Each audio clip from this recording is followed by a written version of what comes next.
Welcome to episode 116 of Tim Talk, the podcast about the DC animated universe, co-created by Bruce Timm. I'm Chris Lord. I'm Cameron Dexter. And the news section this week I'm so excited. will understandably focus very much on the world of Disney. I'm so excited. However, we must get through a tiny little bit Come on, Chris. of DC news first. Just let me go. Let me go, Chris. One, that is still technically the purview of this podcast, even if we vary away from it very strongly. And two, I want to make you squirm for a while. That's fine. So, the one thing we do... These shackles are going to break soon, Chris. Can't hold me back much longer. Are they like Disney-related shackles? Yeah. So, you know, when you go to Disney World, you get the magic bands now? Yes. Yeah, so it's just two, like, ironclad magic bands. Tied together by some rope? Yes.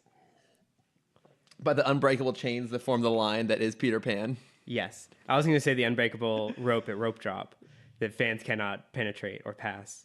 Rope drop? When you go to Disney before it opens, you get let into the hub area. Okay, I thought maybe this was like either some ride or cartoon or something obscure I had not No. heard of. It's a physical rope that a cast member holds up, Yeah. and the second the chime goes off, they drop the rope, and you're allowed to enter the park. Is it electrified? It should be. I wouldn't be surprised if it is. But like knowing them, it's just like the slightest tingle. Just enough to like, oh. Is that Static Shock? No, that's Disney magic. It's just... That's just the abrasive... That's Disney- Tinkerbell's magic. Oh, wait. So, because last week you talked about how people fly. Yes. There's some stuff I want to talk about. On Oh, that. boy. The first of which, of course, is going to be how Superman flies in this week's Batman Beyond episode. That must have driven you crazy. Oh, for sure.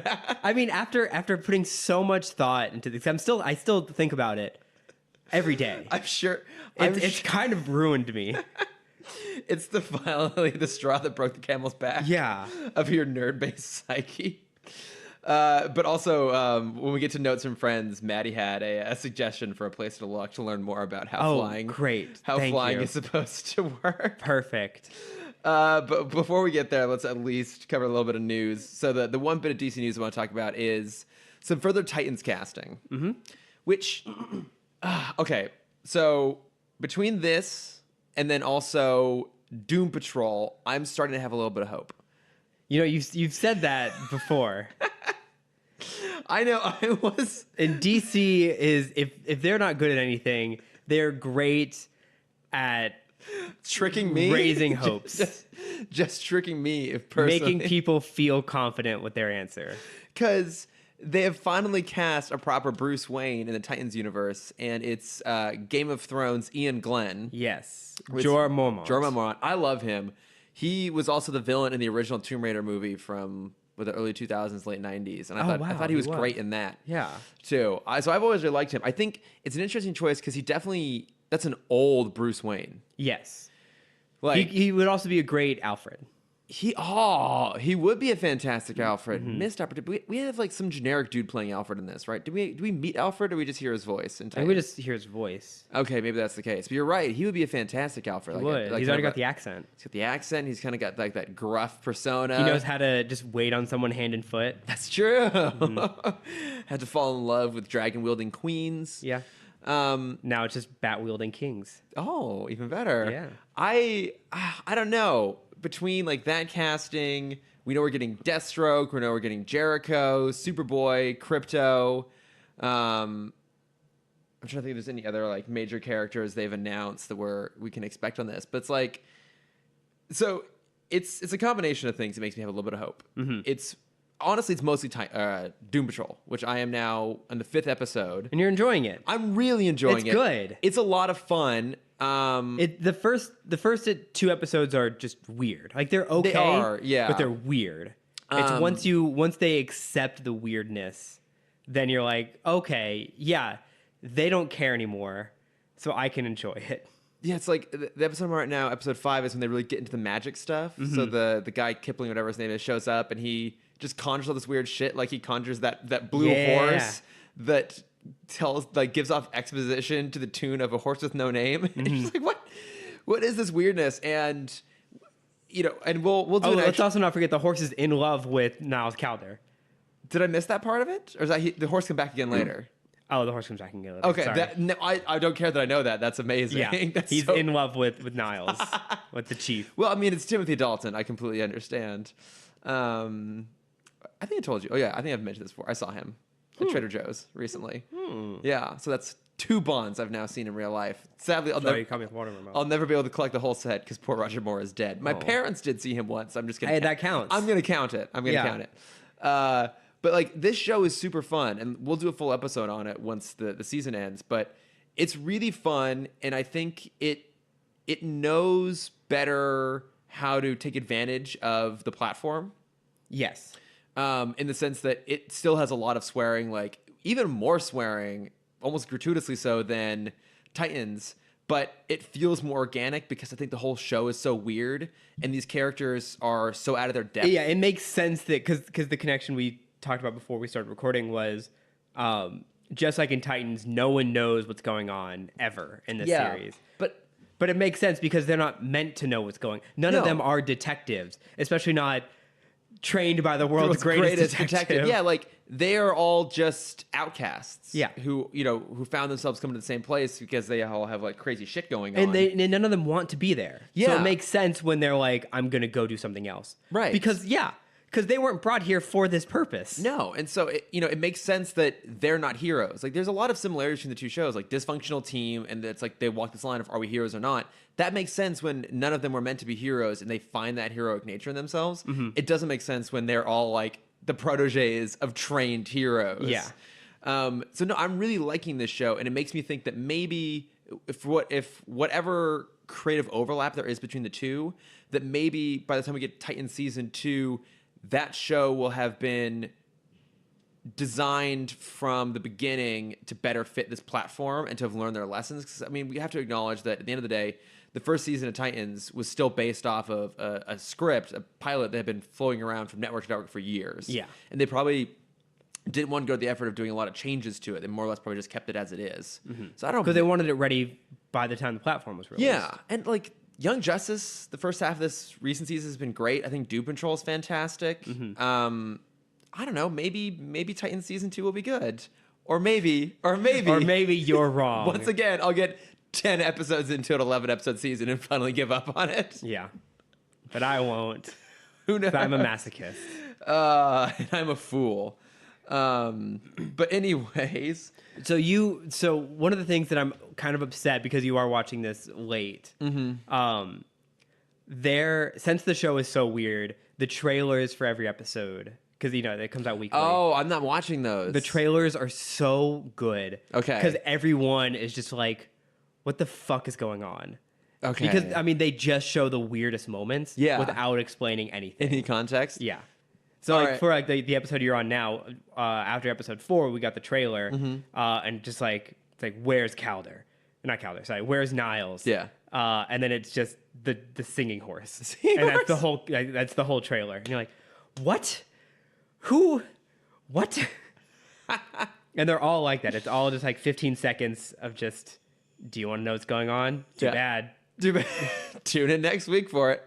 All right, I'll have to try and track down those trailers. I'm sure they're online somewhere. And then, I'm trying to get caught up as fast as I can. I'm going through it pretty quickly. Yeah. Because it's you're only super 3 episodes watchable. back now. Oh, yeah, I guess that's true. Yeah. I'm pretty close because it is super watchable. So, but yeah, guys, I confidently say, watch Doom Patrol. Yeah. If you hated Titans, as you should have, he says after the fact. Yes.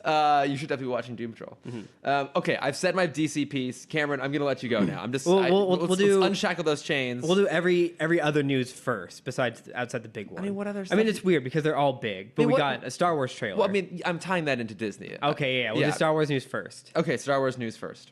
You're not excited. I'm not. You're not excited. We got the trailer. We got the name, Rise of Skywalker. I want to hear your thoughts on this before I go on a tirade. Okay. The floor is yours. Thank you. I enjoyed the trailer. I'm excited for the movie because it's the grand finale, which makes the name of the movie feel off because it's the last Skywalker film, but it's a rise. Yeah. I do enjoy that it's positive again. I like the hopefulness of the title. I don't have a lot to say about the trailer. It looks great. It does look great. There's a bug in here. What? It's like it's a moth. I know. That's still a bug. It's not even a killer moth. Actually, no, I should kill him though. He might eat my clothes. What? That's what moths do. They eat like cotton and fabric and stuff like that. I didn't know that. I don't want to eat my fucking clothes. Yeah, well, I mean, I have nice suits. It's fine. It's fine there. No, where'd you go, you little shit? He wants to leave. Well, he can't. Um, He's got to die. That's fine. Star Wars. Yeah, I don't have a lot to say about my initial viewing. It's great to see everyone again.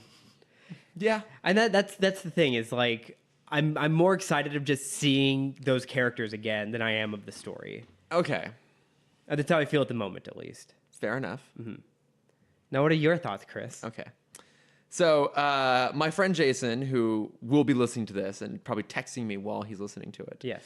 He and I have been talking a lot about our concerns for episode 9. Mm-hmm. And that it might get overly fan servicey. Because he actually really didn't like The Force Awakens. He thought it was just pandering to fans. I think The Force Awakens is probably the best version of an episode 7 we were ever going to get, considering all like the goodwill it had to rebuild with the fan base who was left a little burned maybe by the prequels. And now I'm worried that's what they're doing again. Like everything about this trailer, the news that came out about Star Wars around Star Wars Celebration tells me that they're trying real hard to bring the fans back who were upset, maybe a little overly so, or maybe to an exaggerated extent by The Last Jedi, but rightfully so by Solo, which was boring as fuck. But it's kind of everything about it. We're back on some desert planet again, right? The Rise of Skywalker, I think, is a terrible title. I think it's up there with like Attack of the Clones as a horrible title. It doesn't really make sense given that, spoiler alert, Luke died at the end of the last one, but obviously we know he's coming back in this one because, again, fans were upset about that. But there is still another Skywalker. No, there's no more Skywalkers. Yeah. Well, Solo. I mean, or Ben Solo. Ben, yeah. Kylo. But it's like, I mean, but he's not a Skywalker, technically. I mean, he kind of is. But I mean, look, I don't know what I'm saying. But, the title feels like they're trying really hard to like, hey, fans, remember you really didn't like the last one? Well, guess your favorite character, his name is in the movie. So you have to come see it, don't you? Look, I love that shot on whatever moon that is of the bit of the destroyed Death Star sitting in the water. Like, that's just a great shot in the same way that Crash Star Destroyer was in Force Awakens. But God, I had to look at that scene for so long. What? When so I did the promotion for 7. You worked on that. And Disney they didn't give us any extra footage. We just had the trailers to work off of. And so I had to make just countless cinemagraphs out of that one shot. It's a beautiful shot. It's a great shot, but I stared at that thing for a good like 13 hours. Oh my God. It's burned in your mind now. Yeah. I mean, look.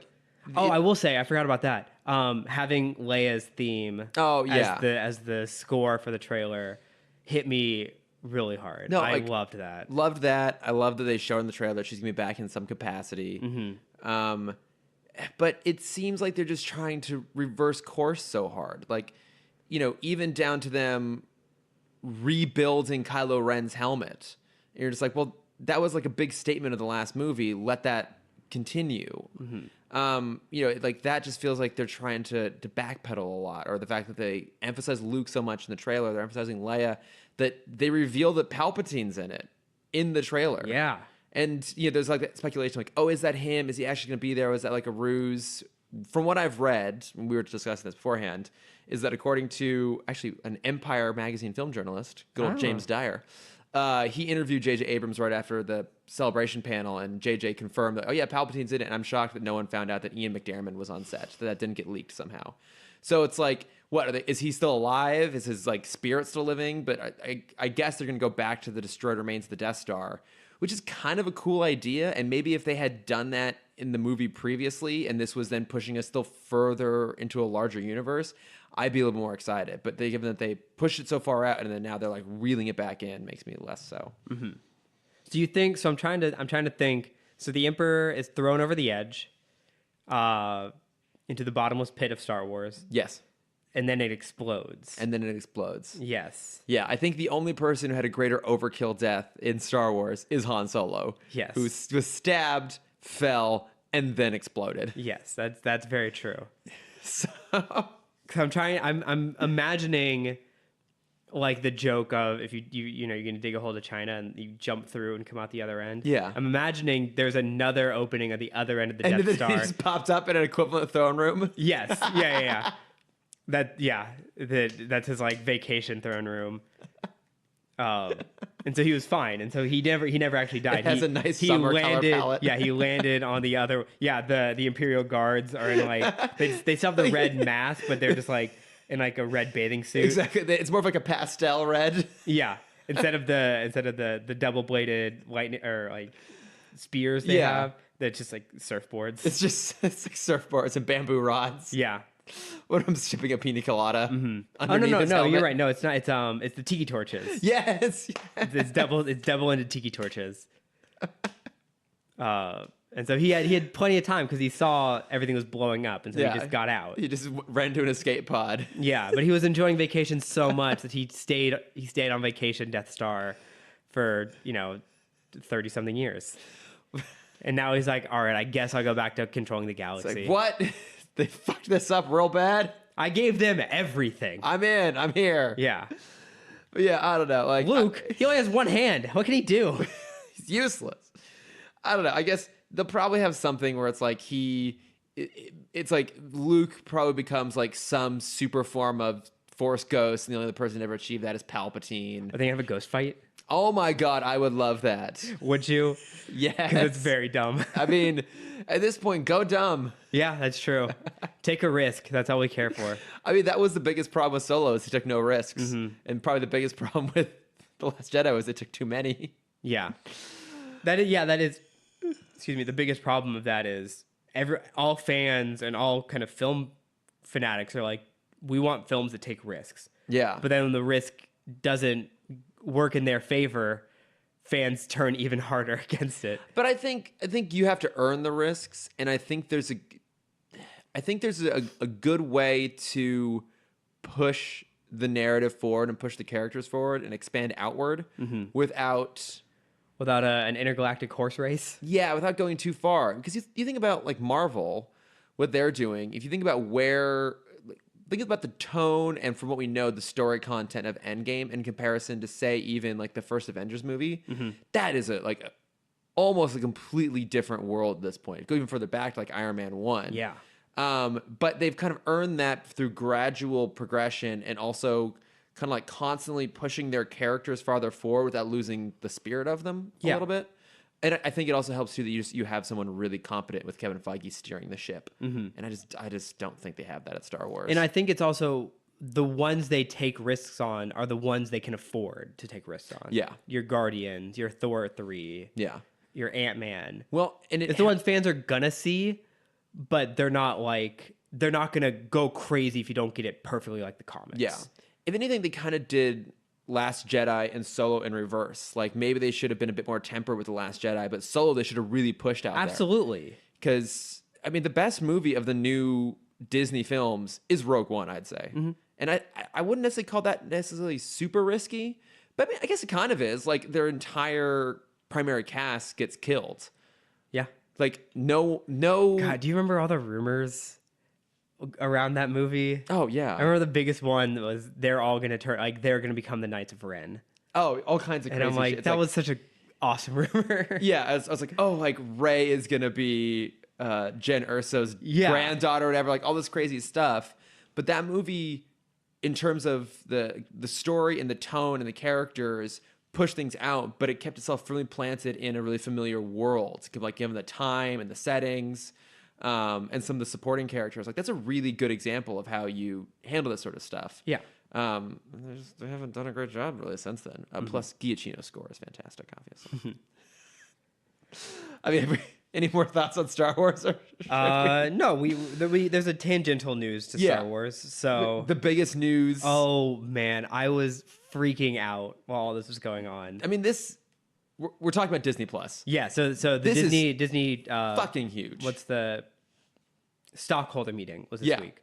And so because of that, we got all of the Disney news coming out. Yeah. For Disney Plus specifically. So I wrote down the highlights. Okay. And oh man, there's so much shit. All right. Chris. Let's hear it. So under Marvel, so first off, Disney Plus is coming out November 12th for $6.99 a month.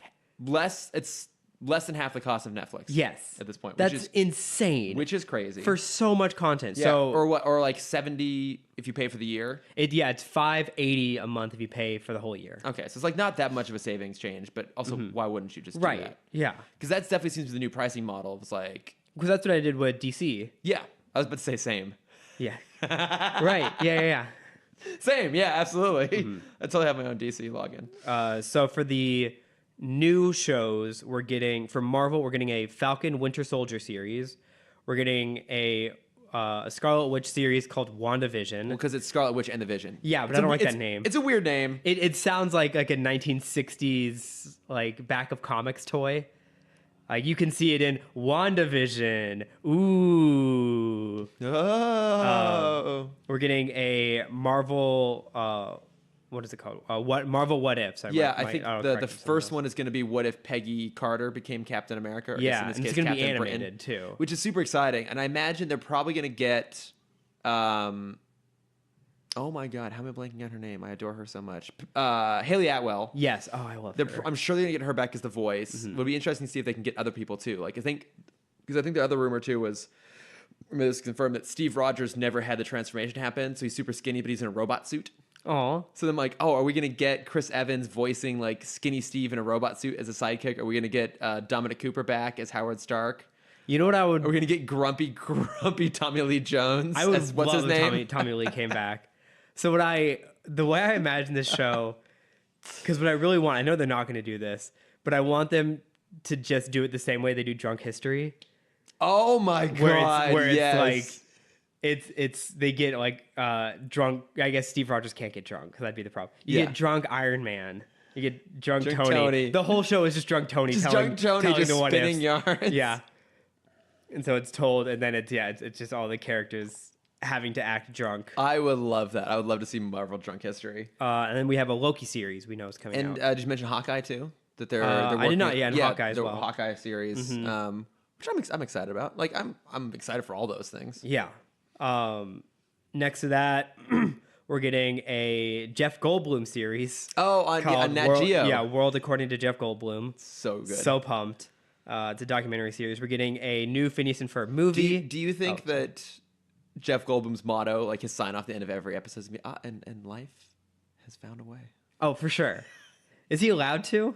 Of course he is. Yeah, like that's true. I think anything about Dr. Ian Malcolm, Jeff Goldblum owns it. Yeah. Like he doesn't actually own it, but who's gonna argue with him? Who's gonna stop him? Like who Yeah. for the Michael Crichton estate is gonna be like, excuse me, Mr. Goldblum, like we would appreciate if you would cease and desist for like use of your character outside of these prescribed things. He'd be like, no, thank you, and just walk away. I don't think so. No, I don't think so. I can see the subtle imperfections of your contract, and I'm going to exploit them. Yes. I don't have time, but I will do it in my jazz band. Exactly. I will sing a song about it. So we're getting, we're getting that. We're getting a Phineas and Ferb movie, which is super. Because did you ever watch Phineas and Ferb? I have not. It's really good. Is that where Perry the Platypus comes from? It is. Okay, my cousin loves Perry the Platypus. It's a show so much better than it deserves to be. Okay. Because it's kind of. Did you watch Ed, Edd n Eddy? Little bit. I was Okay. never the biggest fan. It's like it's the Disney version of that. Yeah. It's two kids on summer vacation where every day they do something unbelievable. Because they have like, didn't they do like a Star Wars crossover and maybe like a Marvel crossover? Stuff They had a too? Marvel crossover and they had a movie that was kind of a parody of Star Wars. Okay, because I feel like I've seen a photo of either Phineas and or Ferb in a Darth Vader helmet wielding a lightsaber. Okay. So we're getting that. We're getting a Monsters Inc. series called Monsters at Work. Oh yeah. Super pumped for that. A Lady and the Tramp live action movie. Yeah, sure, whatever. In Star Wars news, we're getting Star Wars Clone Wars again. Yes. That I'm super excited about. You've seen the Clone Wars? I've seen half of the Clone Wars. Okay. I need to finish Is it still on Netflix or they take it off at this point? I think it's still up. Okay. It's worth watching. I know it is. It's exceptionally good. So we're getting that. We're getting The Mandalorian. We're getting a Cassian Andor and Alan Tudyk series, or K2SO series. Oh, yeah. And then the biggest news for me, which I'm sure you saw and just rolled your eyes, all the DCOMs are confirmed. Not all. 100 of the DCOMs are confirmed. And there's 140? No, now there's about 112. Okay. Do not recite them all, please. It all started back in 1996. I believe if I don't say that explicitly, you'll just start doing that. And along with that, we're getting 5,000 episodes of Disney Channel original shows. I saw like Kim Possible's going up there. Kim Possible. Boy Meets World. Yeah, Boy Meets World. I saw a Lizzie McGuire. great tweet from Will Friedle, and I retweeted on our account, and the headline was like, "Oh, Boy Meets World and Kim Possible both going up," and he's like, "Yes, my plans for world domination are complete." Yeah, and we're getting a new show, which is so bad. It's called High School Musical: The Musical, the series. It's that's the right reaction.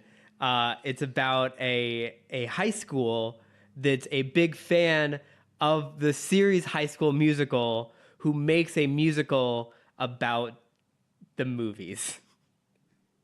Yeah, that's the right reaction. So it's kind of like the Human Centipede 2. I haven't seen that. I've actually never seen the first Human Centipede, but I did watch the second one, which is the most horrifying. Is it a doctor watches Human Centipede and decides that he wants? Like there's like some random like security guard in a parking garage saw the Human Centipede, becomes obsessed with it, and kidnaps a whole bunch of people, including the actress who played one of the main characters in the first movie. So this is a world. This is set in a world where that movie exists. Mm-hmm. And so the actress who was in it before... the actress is a well-known actress? No, like, people just now know her from that movie. Okay. And, like, she gets kidnapped and she becomes part of this Human Centipede. It's really horrible. That's hilarious. It's like... Yes, that's exactly what this movie is like. There's, like, one of them's a pregnant woman, and she, like, we think she dies, and she escapes, and she goes out into her car, and she, like, gives birth in the car. I don't want to get into it. We don't have to. to. It still gives me nightmares to think about it. It's the most disgusting thing I've ever seen. But it's kind of like that. Yes, it's exactly like that. My friend got to see the first episode already, and she said it's bad. Well, yeah, as you would expect it to be. Yeah. But I mean, that all fits because, not the bad part, but like what they're going for here, because it's very much family focused. Mm-hmm. It seems like Well, she said it was very reminiscent of like Glee. It was like High School Musical meets Glee. Okay, that kind of makes sense. Yeah. Like, I did see too, we're getting a Love, Simon TV show. Are we really? Well, we get Fox content too. Yeah. Like, also all the Simpsons will be up on Disney Plus as well. I wasn't done yet. Fine. Okay. So we're getting all the Simpsons, which is kind of upsetting because I think that means they're going to shut down Simpsons World, which, in my opinion, is still the most superior. Isn't it free? If you have cable. FX? Yeah. Oh yeah, because it's like literally every episode of The Simpsons ever, right? Yes, but I'm going to get into that in a second. Mm-hmm. And then, so by the end of the year, all of Fox will be up on... well, not all of Fox. I think all the more family-friendly stuff of Fox. Yeah. I think the rest of the it ones will they be... mentioned are Sound of Music, Princess Bride, and Malcolm in the Middle. Yeah. The rest of it will go up on Hulu. Hulu, most likely, yeah. And then we're getting a new Christmas movie, which sounds... I mean, we don't have anything we know about it except the casting. It's called Noelle, starring Anna Kendrick and Bill Hader. Oh, yeah. So I'm like, yeah, fuck yeah, I'm going to watch that movie. I think Billy Eichner might be in that, too. Yeah, I'm fucking down for that. Yeah.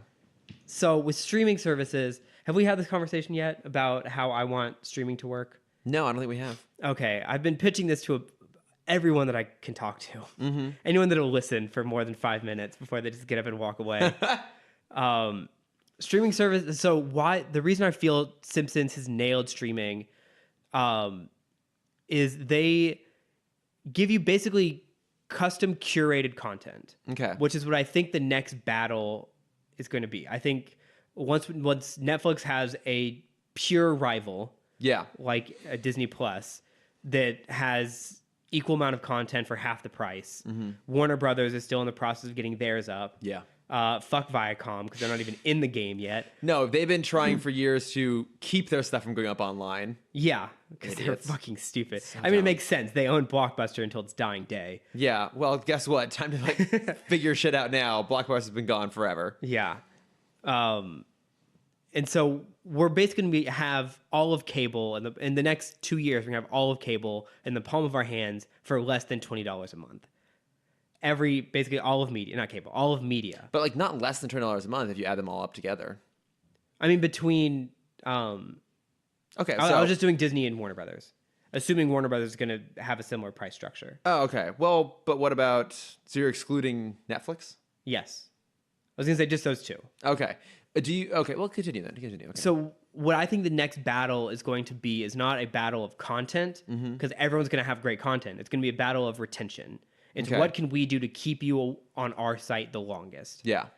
And Netflix, since they've never had a rival, has never had to worry about that. Yeah. There was actually an interview last week or this week that said their biggest competitor right now is weirdly Fortnite, because that's the only I saw thing that somewhere too. as big as them as big of a time block for people as Yeah. Netflix is, which is kind of crazy. That That is really game is crazy. so fucking. I hate that game. Yeah, never. I'm also very bad at first person shooters, so I have. Oh, Cameron. But you're very- fantastic at Dance Dance Revolution. Thank you. And really, what is the greater skill set to have? That's true. Yes. So we're gonna have this battle for retention of how can we keep people on our site the longest. And I think the way The Simpsons handles it is the best way to do it right now, which is it's not that you don't have to watch every episode in order, and that's Yeah. the only way you can watch it.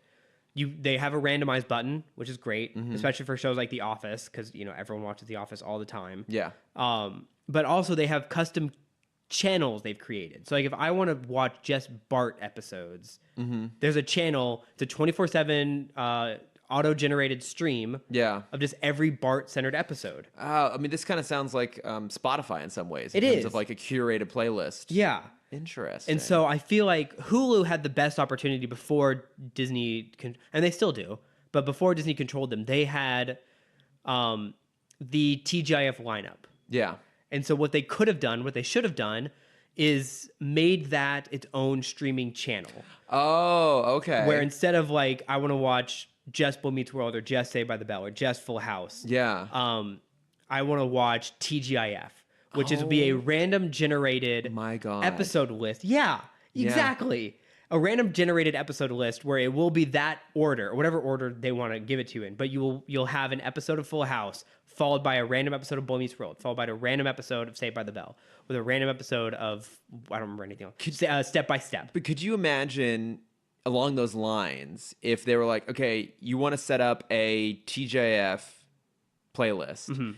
You select which shows you want. Yes, so that was my next point. Yeah. So once you understand that setup, then you go to user generated curated content. Yeah. Where I have the option of it lists all of their content. Yeah. And same way with like in cable, you can make a favorites playlist or not favorites folder of all the channels you wanted. Yeah. And you wouldn't have to see the other 900. So every show on Hulu comes up, and I want Adventure Time and throw in Clone High and throw in Beavis and Butthead, King of the Hill, Daria, and then I also, every now and then, my wife's gonna come in, and so I want, I can't think of any other shows right now. Oh no, keep going. This can only be good. Yeah, you have a list. You make your own list. Yeah. and so then you have your own content that you're always getting all the time. That is amazing. That actually is a fantastic idea. Yeah, and it's crazy because fans have been doing this forever. Yeah. I remember when I first started college, I was having major nostalgia for the old Nick game shows, Nick Yeah. Gas. Gas? Games and sports. Thank you. I'm so glad someone else knows that. A I lot am of people older, don't. I am older than you. You are. Yes. Thank you for reminding people. I was actually alive when this stuff was on air. Yeah, I was around for the reruns. Yeah. Channel 177, Nick Gas. God damn it.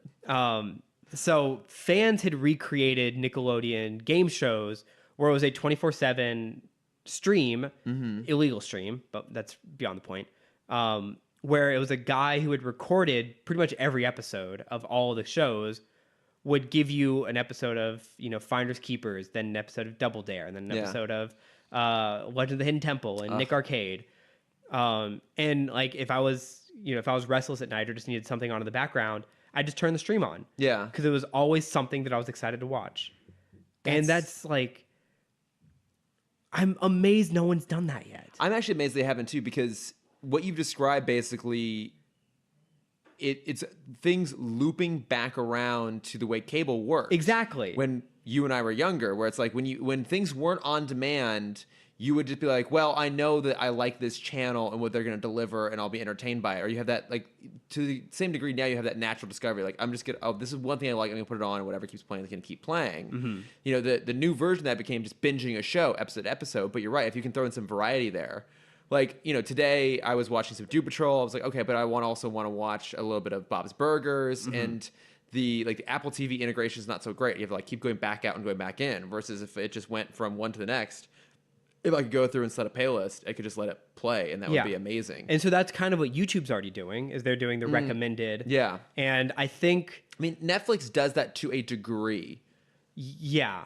But their recommendation system is also not the best. No. I've talked to a handful of people this week about how they feel about streaming services, and every single person said, well, I'm not really getting recommended what I want to watch. Literally every single person I've talked to said that. Yeah. I get to listen to a presentation from some folks at Netflix about some of this sort of stuff. And to be honest, I don't remember much of what they said. But it was interesting, just like the level of detail they go into, like thinking about how to get people on board. And it made me think about, like, oh, how do I, like, they are one of the few platforms that has all of the data on how we watch stuff. They know how long we scroll, and so we select something, what we stop on, what we don't. If you, like, look through my Netflix, any opportunity for there to be a shirtless man, it's on there. Well, did you hear about it works? Did you hear about how they handled Death, Love, and Robots? They had, like, I think 4 different iterations of the episode order, and it would cater to, like, what your tastes are. Yeah, I think that's so cool. That is really cool, and so I think I wouldn't be surprised if maybe Netflix starts doing what you have just described, because they've already have elements of that in there, and they are now in the phase of their business model where they can be playing with that sort of stuff. They're not trying to build up content in the same way like DC is right now, or they're not trying to just build a platform out in the same way that Disney will be. Yeah. They're now in, like, the quote unquote, like, if you like, innovation stage rather than startup phase. But I bet you they start doing it and someone else does it better, in the same way that I bet you the Disney Plus platform will be better than the Netflix platform. Yes.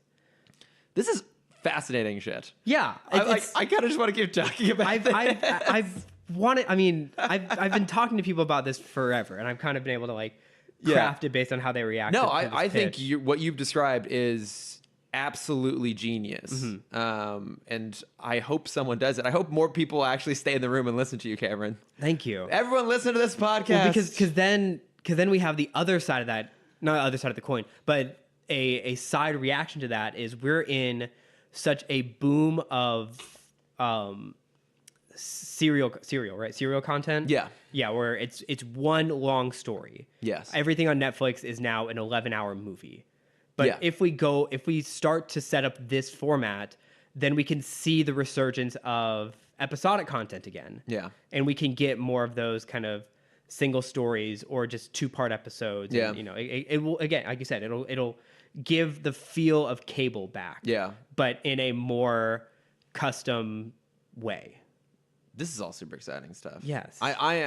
I'm very excited for Disney Plus. I mean, I think it's something you and I are always going to get, no matter what. Especially at $7 fucking. Yeah, for that price point, it's really hard to beat. I mean, just their back catalog alone is worth it. Like, what I've always said about the DC universe is, if you love that stuff, it honestly is worth it. Absolutely. Because there is so much stuff on there in terms of the back catalog, and I think now, especially, their original programming is getting pretty damn solid. But you think about, like, Disney, no one has a better back catalog than Disney, and now especially having Fox in there too. Yeah. Okay, I have one final thing I want to ask you in regards to this, then we should talk about Batman Beyond here. But tangentially to this, now that Disney owns Fox, do you think they're going to put the Fox fanfare back on the original trilogy films? The Star Wars films? Ooh. That's a good question. I think there might be some other complicated things in regards to George Lucas. I think he may still have some sort of creative involvement in that regards, and he's the one who keeps, like, pushing to always have only the overly modified versions out there. Yeah. But I was going to say, if you throw him enough money, he'll say yes to anything. He'll do anything. Do you think he'll do it? No. Damn it. I think Disney's too prideful. Maybe. But, well, I don't know. They also love to pander to their fans. But does Disney like to, or do the subsidies of Disney like to? I think Disney does. Yeah. I mean, yeah. I mean, Disney has just been regurgitating the same stuff for years and years and years, and we all just keep eating it up again and again. I mean, again. I did see Dumbo. Oh yeah, we should talk about that in plugs. I've Yeah. also seen Dumbo. Mhm. Also, I don't know if you noticed, I didn't realize this is what it was until someone pointed it out. The Disney Plus logo, it's the fucking Tinkerbell arch from the Walt Disney logo.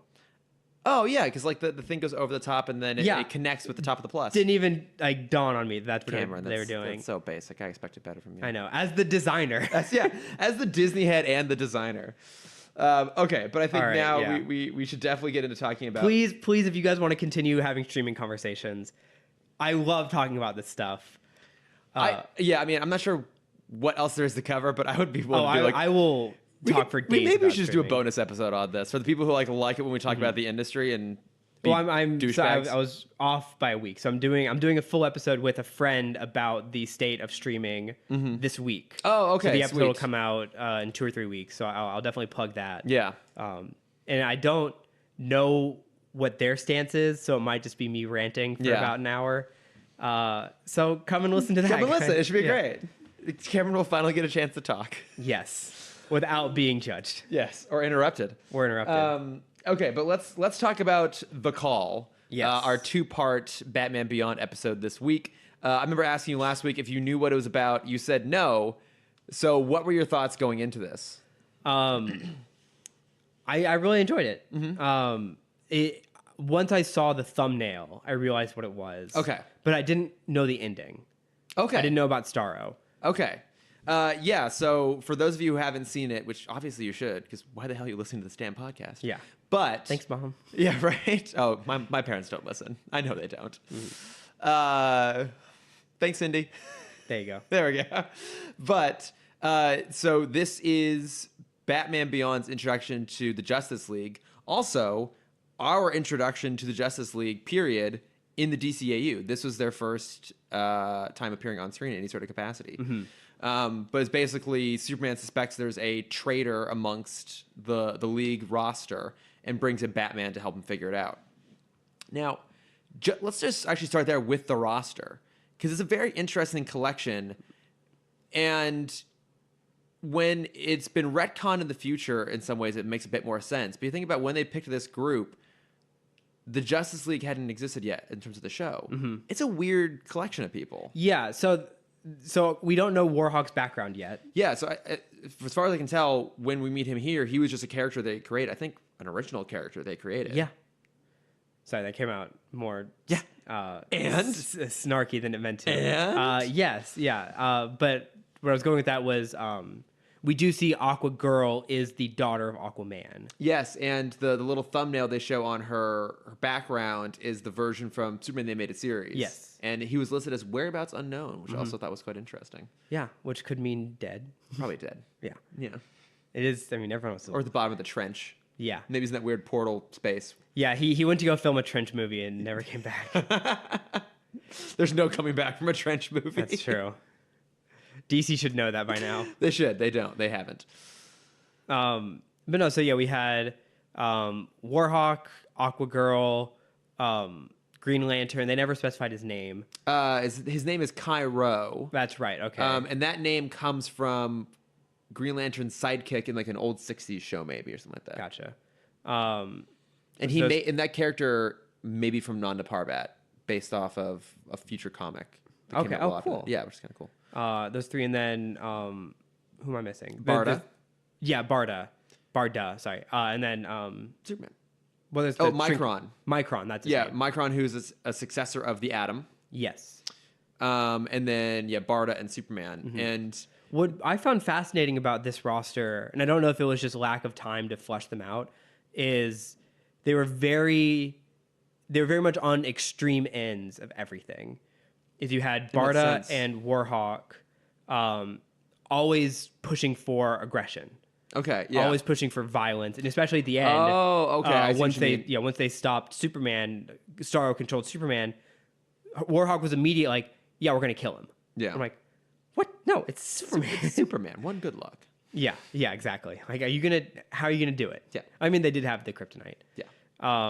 But then on the other side, you have Aqua Girl and Green Lantern, who are as pacifist as you can get as, as a League member. Which I think that's cool from Aquagirl too, considering her dad. And especially at that point, the only version of Aquaman we had seen in the DCAU was from Superman the Animated Series, and that version in particular was a warmonger. Mm-hmm. Yeah, and so it was. I think it is. We didn't have time to go into kind of the intricacies that we do with the regular League. Yeah, but I did find that very interesting. That like Superman is the middle ground here. Yeah, where I mean, not really. He is. Yeah, he's aggressive, but always looking to be passive. Yeah. I mean, I thought they did a good job writing him consistent with the version we had seen in the animated series. Yeah, and even at the end, Warhawk makes a joke. Where Superman's like, no, we're going to send them to their home planet. He's like, oh, yeah, you're back to normal now. Yep, right back to where he started. Mm-hmm. What do you think of the Superman look, the suit? It felt very 2001. I really like it. I like it, but it's very much like an early 2000s design. Yeah. I mean, it seems appropriately like futuristic. Mm-hmm. I mean, maybe it could have used like a bit more color. It's the future version of the I'm super thirsty, so I went for a hike. It was good. What kind of water is that, Chris? If you can talk about our sponsor for this week. Well, this is coming from the water itself is coming out of a bottle called Vichy Catalan, which is a fantastic... Vichy Catalan? Vichy Catalan, a fantastic Spanish natural spring water with a really high sodium content. High sodium content? You don't say. Which actually people think like, well, that's not like very hydrating then, but the thing is that you actually need... the sodium, this is why Gatorade works so well. Basically, like you need the mineral content to actually direct the water into your body. If you drink purified water, one, it would kill you. But most like pure water, like purified water, unfiltered water is like it's not good for you. Actually, you want that. But to be honest, it's actually just like normal Brita water. This was my bottle of water at work for a long time, and I just kept refilling it. But yeah, I was parched, and so I'm just gonna. So Brita, the sponsor of this week's podcast. Yeah, exactly. Mm-hmm. And Vichy Catalan. And my friend Randall. Vichy Catalan. And my friend Randall who bought me that bottle. But yeah, I like the suit. Do you like the... Oh, sorry. What I was going to say before I was horribly interrupted by that ad. By that real ad. Do you love that I don't even interrupt you now with words? I just interrupt you with water. Just pouring water. Well, I mean, you also control the birds in the cars. This is absolutely true. We have a very intricate schedule set up. And to their credit, they stick to it very well. Yeah. But they're well paid for it. It's true. So that's where all the podcast money goes. Yes. I was going to say the Superman all the money we get from our ads. Yes. Our Vichy Catalan ads. Yeah. Unfortunately, you spend all that money on just more water. It's a corrupt system. What can I say? It's true. I'm easily influenced. I mean, that's how I am with Disney, though. They pay me to spend money at Disney. Yeah, that's absolutely true. Mm-hmm. The joke doesn't matter anymore. We can continue. No, what were you gonna say? I was gonna say it's the Superman is if the Slotsky S had a look. Yeah, we should have skipped that joke. Yeah. With the what? The S that everyone drew in elementary school.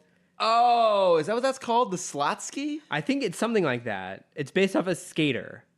Is it? Yeah, it started off as a skater logo. Oh, okay. Mm-hmm. Yeah, it is kind of reminiscent of that a little bit. I like the look. Did you like Christopher McDonald doing the voice? It's not Tim Daly or George Newbern, in fact. Oh, I didn't realize that. I enjoyed it. Yeah, he's like kind of an older, distinguished. Do you know who Christopher McDonald is? Yes. Shooter McGavin. Yes. Yeah. I love him. Mm-hmm. He's fantastic.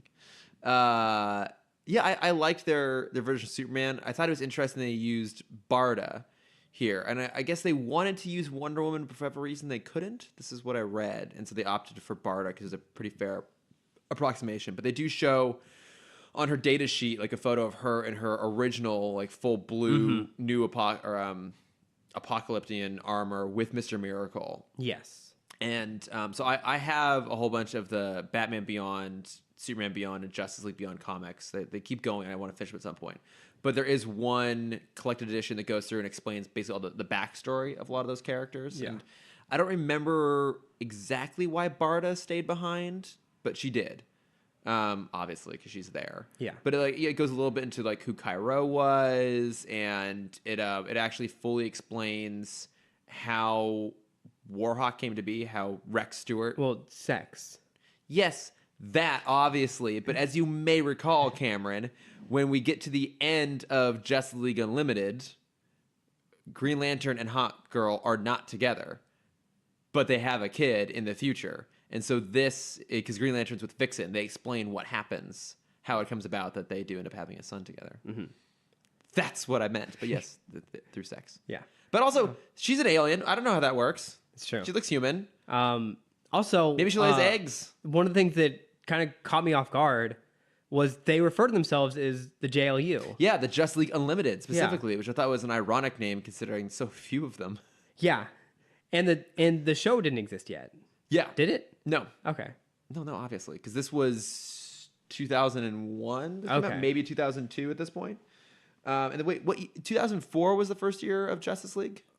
I don't, 3 or 4, yeah. Yeah. So, I mean, this was. I'm looking this up here as to what year this episode came out.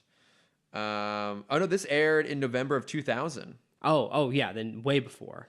Yeah, so significantly. So I mean, maybe Justice League was at this point like a twinkle in Bruce Timm's eye. Like maybe they had just started putting together like some early concept stuff. It's probably in development. Yeah, but it would have been so early on that it's not like I can't imagine that the development of Justice League had any influence on who they chose here. Maybe like there were some hopeful considerations, but I don't think it affected it at all. Gotcha. I mean, do you like this lineup? Do you think that it's a good team? Do you I find do. It, do you find them interesting? Green Lantern's there, so that's all I care about. That's really true. I like that version of Green Lantern. Yeah, it's interesting to have a more passive Green Lantern. Well, I mean, I'm sure that he was a lot of inspiration for the future Blue Lanterns, and if the maybe. other cores existed, I think he definitely would have been a Blue Lantern. He's very much in the vein of Saint Walker. Yeah, sure. I'm just agreeing with you on these things. I mean, it's kind of cool too because he's a kid. He's the youngest by far, but he carries with him this sort of like solemn wisdom and maturity. He's very like Buddhist inspired. Yeah, he's a centering figure. Yeah, on the team, which is fun. Like, I mean, I would watch. I don't know if a long series, but I'd watch more stuff with these guys. I certainly was excited when they came back around again in Justice League and Justice League Unlimited. Mm-hmm. But instead, we got the Zeta Project. We got the Zeta Project, which Maddie is super, super down for. I know. Because that was only, 20 episodes ago, 15 episodes ago. And they decided that that's the show we're going to watch. That's the one they're going to spin off. But I think that one was even more kid-focused. Yeah. And probably also stupid cheap to make by comparison. This episode, like, a Justice League Beyond show would have been pretty expensive. It's a larger regular cast, bigger set pieces. Would Superman sort of still be there if they made a show about this? So that's the interesting Or thing. would they Doom Patrol this and just take him out? Would they Professor X him? Yeah, the first minute of the show is like, something's going on, gotta go. Well, so that's an interesting thing they actually kind of do in that comic series is after, we learn that Superman has had Starro on him for years and been manipulating him. After the events of this episode, he decides to step away from the League and like refamiliarize himself with Earth and what it means to be a hero. It's kind of like that. What was that comic where Superman was like walking across the country? Like not Unbound, like Earthbound or something, or Superman walks. Oh yeah, it's just. I think it's just Bound. No, I know which one you're talking about. Yeah, because the cover it's a white cover with text up top with a red a red strip, and then Superman's right under it. Yeah, I mean it's kind of like along those lines. He's like learning how to become a hero again, and so he leaves the team, and then the Justice League Beyond comics focus on the rest of that team, and then even Batman still has this sort of like part-time status that he opts for. I did like that they make a comment about that, like, oh yeah, even the original Batman was only ever a part-time member, and Justice League and JLU stuck with that pretty consistently. Yeah, I mean he's still featured pretty. He's still a founder. Yeah, he's still a founder, and he's still featured but a part-time prominently. founder. But there's a lot of Justice League episodes where he's not even in it. Yeah, and he's just like, nope, doing my own thing. You guys have fun with this. So I did have one problem with the whole setup of this. Okay. They said Starro's been on Superman for years. Yeah. So when he comes to and sees a Batman there, what is he thinking? Because he would have never known about Terry. Oh, that's a good point. Because Terry's still, according to school, it hasn't been a year Has it He's not? he's still in the same grade. We don't know that. I think he could have gone on. We never. Okay. We don't know his He's grade still in specifically. high school. Yeah, he's still in high school. So it's been. And he drives, right? So he's at least 16. Yeah, but I mean, I think this is kind of like a Smallville territory too, where when we meet Clark in the first season of Smallville. He's definitely a freshman, so he should be like 13, but he looks 30 and is still driving. Yeah. I think it's kind of like one of those things. But I too. mean, in Smallville, that's in the country. I mean, it's driving it's, age in the country is like it's 9. Kansas. Yeah. Anything goes. I remember one of the guys that I hated in middle school driving his dad's truck at like 13. Yeah, and you're like, fuck that guy. fuck you. He's so cool driving his truck. Austin, That's a cool name. fuck you. It's a cool name. No, it's not. He's a Yeah, it is. fucking asshole. Hey, my cousin's name is Austin. Okay, well, hopefully your cousin Austin is better than Austin I went to middle school with. He is. My cousin Austin's like the coolest kid ever. And I'm right. not just saying that because he's my cousin. I'm saying that because he's like legit, like super cool. Okay, He's chill AF. shut up. What? He is. Shut up. He is. I won't have this youth slang in this podcast. What? He's like the only kid that doesn't annoy me. That's good. Yeah. I don't know. So, I mean, it's kind of a cool setup that there's a mole like conceivably in the ranks. Like, there's a train accident. It would have been cool if they made a whole series about that. Oh wait, Young Justice season 1. Oh yeah, there's that. See, again, we see the influence of the DCAU on Young Justice. Yeah. But yeah, there's like a train accident right up front that incapacitates Micron, who I just have to say, considering that Micron is like super powered and wears this like fancy suit and doesn't have to stay that ripped, he is so ripped. Well, there's a joke from Actually, the game show I always talk about, where one of the questions was about Beast from X-Men. Yeah. And like, oh, his mutation is it makes him super smart and super strong, but no, he's already smart. He's already super smart. Yeah. He chooses not to use his power of strength because he likes to just be smart on his likes to own. be smart, yeah. Which I think is so funny as a mutant. Of like, yeah, I'm the strongest person in here, Yeah. but I'm gonna go teach science to some kids. Exactly. Because I'm a nerd. Yeah. A sexy blue nerd. Those glasses, man. Those glasses. Those glasses, those tight trunks. Frank McCoy. Yeah. I mean, in general, I'm not into bears. I'm not really into like the furry scene for not furries as in animals like hairy Yeah. thing, but Beast, I'll make an exception. It's the blue. It's the blue. yeah. Yeah. I get it. I got you. But yeah, Yeah, so like so Micron's incapacitated. Micron is put inside a Bacta tank, and then we see Ink again, which is kind of fun. Yeah. I forgot that she came back in. I think they just needed someone. They needed a villain who we already knew, so we didn't have to do any backstory on, who just kind of does these sort of capers, and then also could be like a kind of threat to Superman. Also, why does Superman show up in that weird like green poncho and hat look to spy on Terry? How famous do you think he is in the public now? Because he's been around for 40. yeah. So everyone knows him. Crazy famous, I guess, at this point. Yeah. So I think he can just fly. Yeah, I guess that was his version of like going incognito. Yeah. I had a thought there, and I don't know where it went. Having a bodyguard, because I was thinking about Superman having a bodyguard, Oh, and Superman I think with it's a very bodyguard. funny. Well, I laugh at the photos of like professional fighters and boxers and wrestlers that have bodyguards, because like, what are they gonna do? I mean, it's more just like someone running logistics. It's just someone keeping an eye out for these things. Yeah, no, so they I know. don't have to. But I find it's because there's some photo that came out, and I think it was like the Mountain, the actor. Oh yeah, Like he had a bodyguard for something, and the bodyguard was half his size. Yeah, well, of course. It'd be like Dave Bautista having a bodyguard, Yeah. or like Dwayne Johnson having a bodyguard. Who It's I like- think he does. He does. Well, obviously he has to. He has multiple bodyguards at this point. Yeah. It's like, what are you supposed to do with that? Like, really? Well, because there was a. Did you? I think I talked about this before on the podcast. The documentary about Andre the Giant, and how like, he never got to turn his character off because he could never like even hiding behind a row of bodyguards. No one was as tall as him. So Yeah. walking around the airport, like people always knew where he was. Oh, Yeah, and so he always had to be in character poor Andre. until he was drinking.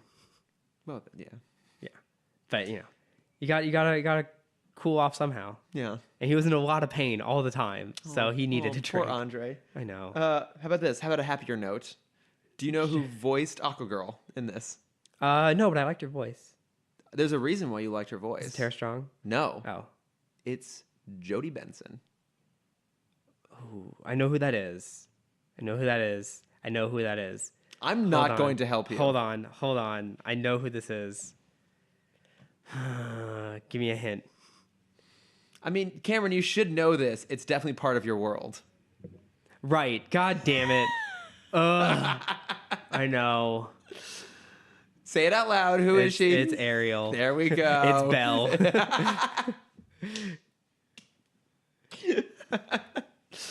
Yeah, voice of Ariel. I thought that was a clever. I mean, that was definitely done deliberately. Yeah. Which is super fun. God damn it. Super fun to have her I in love there. that so much now. Which also makes it feel like if they had done a spin-off show, they could have done an episode where Aqua Girl sings the entire time. Oh, for sure. And it would have been fantastic.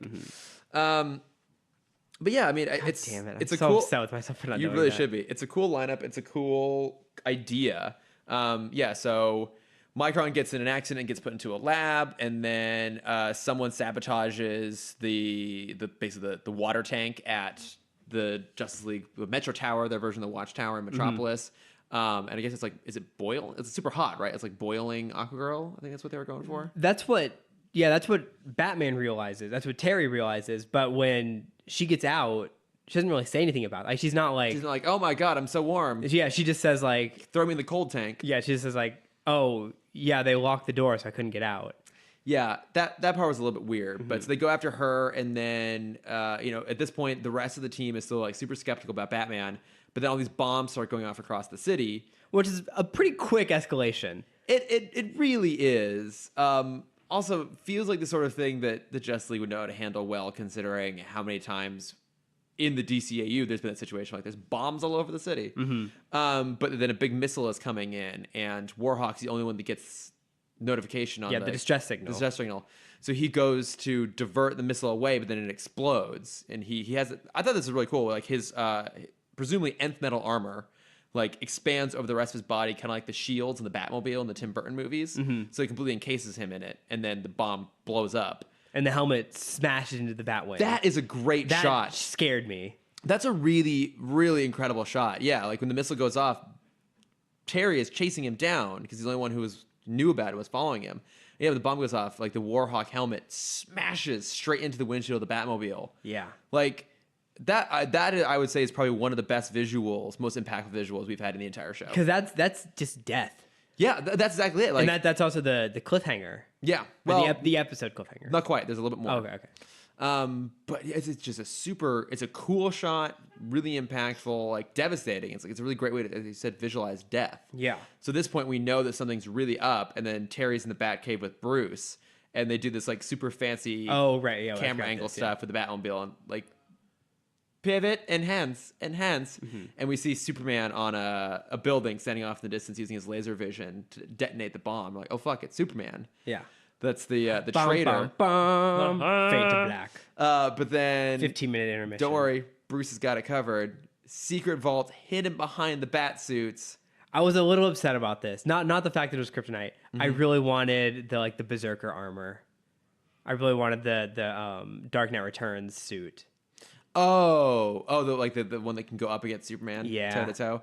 That would have been pretty cool. I was surprised that it wasn't the kryptonite ring. It was just a sliver of kryptonite. Because in the comics, that's what it's always been.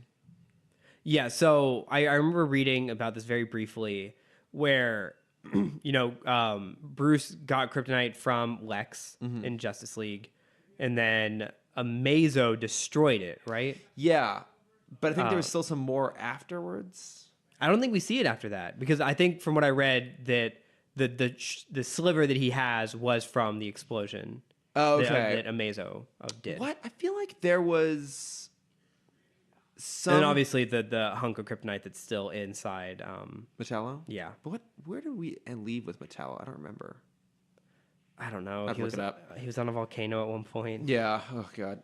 I'm trying to think. So... I try not to think about Superman animated right now. It's for the best.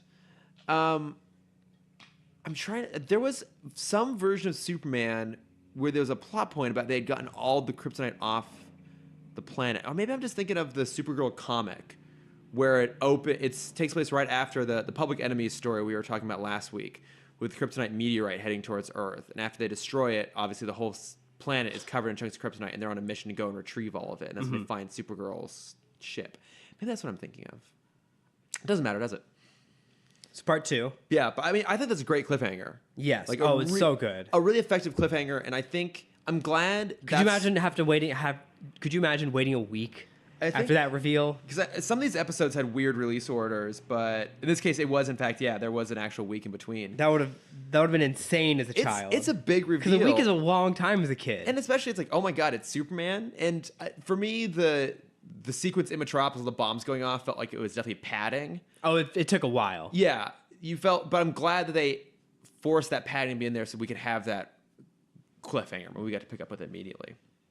But yes, then we jump into part 2, and they pretty quickly immediately Warhawk's back. Yeah, he's like, oh, I got out of the suit. Sure. When? Yeah. We never saw, like, there was no. How many suits do you have? Because you're in armor again. Yeah. Well, and okay. I mean, this is an obvious plot hole, but let's nitpick it because we can. Yes. So, because we see him already pushing the missile up into space when he goes full shields. Mm-hmm. And then we do that thing where, like, we jump way back away from the frame, obviously, when the missile goes off. So let's say that's when he does it. That's when he somehow gets out of this thing that is presumably sealed shut. Yeah. How does he fly? His wings are part of a suit. How does he fly, Chris? Let's talk about this. How does he fly? Hang on. We actually know how he flies. That's true. Because he has a jetpack. He has metallic right. wings and a jetpack. We actually know how Warhawk flies. Yes, okay. How does Superman fly at a perfect right angle to the path of motion? He is not affected by gravity. He is so strong, he is not affected by gravity anymore. Should we get to that when we get to it, or should we just talk about it now? Oh, at the end, where he's like, can you fly? And he just hovers? No, when Superman is revealed to have been possessed by Starro and chasing down Batman the Batmobile, and Batman's like, how fast can this thing go?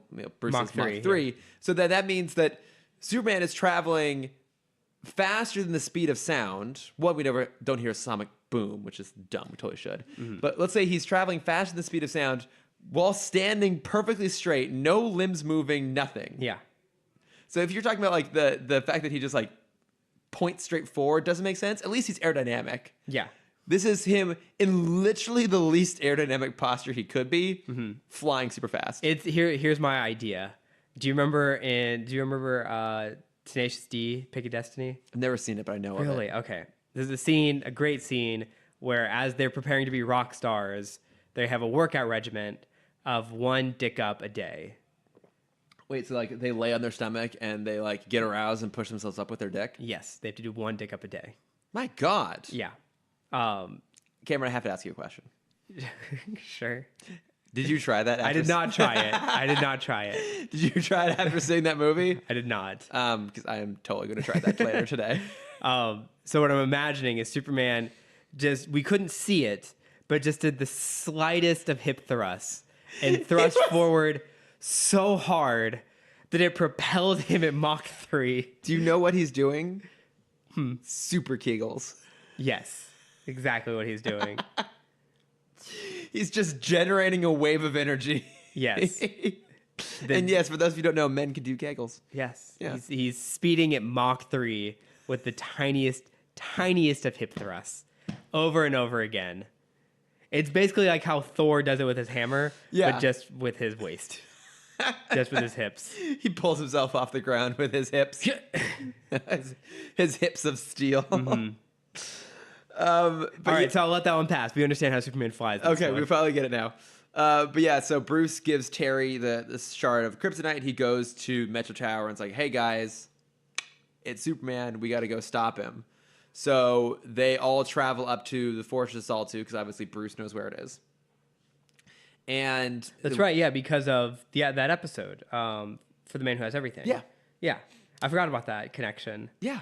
There's actually a lot of really clever connections in here because they boom tube up to the fortress and they start off in his space zoo. Mm-hmm. And which we know from Superman the Animated Series with Lobo. Yes. The main man. Yes. Yeah, the preserver. And we even not the collector, as I put in my phone many times. I also put the collector, and then they said the preserver. I'm like, oh right, it's the preserver. Right, yeah. But yeah, we learned that Starro, who is a character from the comics, he was the first villain the original Justice League fought in like 1967 or whatever that comic came out. He's on the cover, and he has the ability to control people's minds. he was the last of his species on his planet, and the Preserver captured him. And we did see him. He had a brief cameo appearance in The Main Man. Yeah, I remember talking about that. Oh, that's right, we did. But we were both so excited. Yeah. Oh, yeah, because you didn't know that this was going to come back around. Yeah, I didn't. Oh, it's like, so what, I mean, what was going through your head when they revealed that Superman was the traitor? Because, like, that would have been an actual genuine surprise reveal for you. My first thought was Brainiac. Oh, okay. Okay, yeah, I can believe that. And then Starro didn't really. I never actually thought Starro for a while until we saw him. Until you saw like the squishiness. Mm-hmm. It's so gross. No, yeah, even like after Aquagirl like touched his chest and it moved, like it still didn't even dawn on me about Starro, which is weird because I feel like he's outside of Lex and Brainiac, he's probably the third most prominent Superman villain or just kind of Justice League villain. Yeah, I mean he's in everything. He does feature prominently in Young Justice. Mm-hmm. So, and isn't he in For the Man Who Has Everything? No, that's a parasite. He does like a plant or something. Yeah, capture. But it's a similar concept. Mm-hmm. I mean, they very well may have like taken some inspiration for the episode from this, which makes sense. Yeah. But so we learn at Starro, and he was taken from his planet because he's the last. A lot more passive version of Starro, though. Well, yeah, because I think. Wait, this was a passive version of Starro? It was they were more compassionate towards him at the end where they're like, hey, instead of killing him, killing all of them, let's send them back to their homeworld. Okay, that's fair. Where normally it's like, let's kill him. These guys are fucking crazy. Let's kill him till he's dead. Mm-hmm. Yeah, because the Starro motivations are pretty unclear, though. It's like he was on the Preserver's ship, obviously saw Superman fight the Preserver, like a big old monstrous, was taking the Fortress of Solitude, was aware of Superman's powers, and I guess decided to wait like 30 years before he did anything about it, but eventually jumps on Superman's face, takes him over, and then somehow breeds a whole bunch of more Starros. Yeah, let's not think about that one. Well, hang on, but maybe he reproduces asexually. So isn't that how starfish do it? Don't they? I think so. Don't they break apart and reform? I think, yeah, because I know they can regrow limbs. Yeah. But I don't remember how they reproduce. I feel like they reproduce asexually. I mean, I've never seen a starfish fuck. Yeah, I haven't seen a lot of animals fuck, though. Speak for yourself. That's true. I don't watch a lot of Animal Planet. Yeah, so now he's got a whole cave full of them. And he's going to unleash them out into the world. But, like, this is where Bruce Timm doesn't even acknowledge there's a lot of plot holes in this episode. Because, to your point, if Starro had been on Superman for such a long time, how does he know who Batman is when he sees Batman? Yeah, because he has no memories of since Starro's been on there. Starro, like, why did Starro wait so long? Like, his ultimate goal was, like, to take over the whole planet. But I didn't really see why. He just wanted a friend. I get, like, yeah, it's weird because he has this very, like, kind of passive existence until he decides to be super malicious, but it's not really coming from a real concrete place. Also, why would Starro bring in Batman? Yeah. Like, if they had maybe said that, Superman was fighting, like, some part of Superman was conscious this whole time and was, like, fighting against it, then I could believe that part of Superman would emerge just enough to go and recruit Batman in the hopes that, or maybe he just went seeking Bruce even and was like, oh, well. Maybe because Starro knew, after watching the Justice League for so long, he knew they were the only ones that could stop his plan. Oh, so maybe it was to bring in Batman just to defeat him? Not to defeat Starro. Yeah, to defeat Batman, but also to put the blame off of him. Oh, like so he had time. So doubts. Yeah. So to kind of take out each member piece by piece. Okay. Without having any suspicion on him. Okay, that would kind of make sense. Mm-hmm. Okay. But the other side of that is both the takeout of the first hero, what's his name again? Micron and Aquagirl are so based in science. He hacks the train, he hacks the tank. Yeah. And then the bomb, he just blows up with heat vision. Yeah, it's pretty basic. Yeah. For a monster that's waited 30-something years. I mean, even longer than that. We don't know how long he was owned by the Preserver. That's true. The person who's waited this long for his moment. I feel like using heat vision to blow up a bomb was not his forte. Yeah, I think some of the mechanisms here don't really work. I think it's a great idea for an episode. I think kind of a cool way for us to meet the Justice League too. But yeah, it doesn't really hold up to even the most cursory scrutiny. I have another kind of tangential question about Superman. Sure. Future Superman specifically in America, in the state of America, where a lot of people could deal them, or are concerned about safety and privacy and such. We know Superman. We've known Superman for years. Yeah. Probably 30 to 40 years at this Yeah. point. How is every building not lined with lead at this point? Well, a couple things Okay. I think worth noting on that. One, Superman is in this universe pretty much trusted across the board. Yes. Like everyone loves and trusts him, and I think everyone kind of is like, oh well, Superman is here to help us and protect us, and yeah, I mean, in the same way that you have the faith that this man who's the most powerful being on the entire planet won't kill everybody. What? I think you probably also assume that he won't go peeping in your shower. I mean, that being said, he did once try and kill everybody. And he also did peep into the girl's shower in Smallville. Oh, I remember that episode. That's the episode where he discovers heat fission. Is that the same one? I That's when thought- he gets, oh, no, that's when sorry. he gets the red kryptonite. That's wait, the heat vision was red kryptonite? I don't. No. There's two separate episodes. The red kryptonite episode is Lana either gives him a ring. No, yeah, it's his class ring. His class ring is Has red kryptonite. kryptonite in it, and that's when he turns into Bad Boy Clark. But I think those are 3 different episodes. He makes a comment about how he's like peeking. He takes peeks with his powers. yeah, Because there's the episode where he discovers he has X-ray vision, which like he's climbing a rope Oh, in gym yeah, class. there's that one, And he yeah. falls and like he can like see further and further into the shower, and he can see Lana in the shower. And then there's the episode where he discovers heat vision, which has to do with like sexual arousal. yeah, Because he there's- has the attractive substitute teacher. That's right. Yeah, and there's that great montage done to Junkie XL's "A Little Less Conversation" remix, and he's trying to get control of his powers, and his dad's sitting next to him. He's like, "Dad, can you like go away when I figure Yeah. this out?" I thought that was pretty fun. Yeah, and then the third one with the red ring. Yeah, bad boy Superman. Because he's with Chloe. Oh, Chloe went to prison this week. That Oh was yeah, exciting news. Allison Mack went to prison for running a sex cult, Yeah. and also Sam Jones went to prison for selling drugs. I forget. Yeah, The some members of the Smallville cast have not had the best post Smallville careers. it's true. But it's fine. Tom Welling, Micah Rosenbaum, both of them still Still doing great. delightful human Especially beings. Rosenbaum. Oh, love him so much. Yeah, because in the red kryptonite ring, he makes the joke about how he's like, Chloe, I like your heart.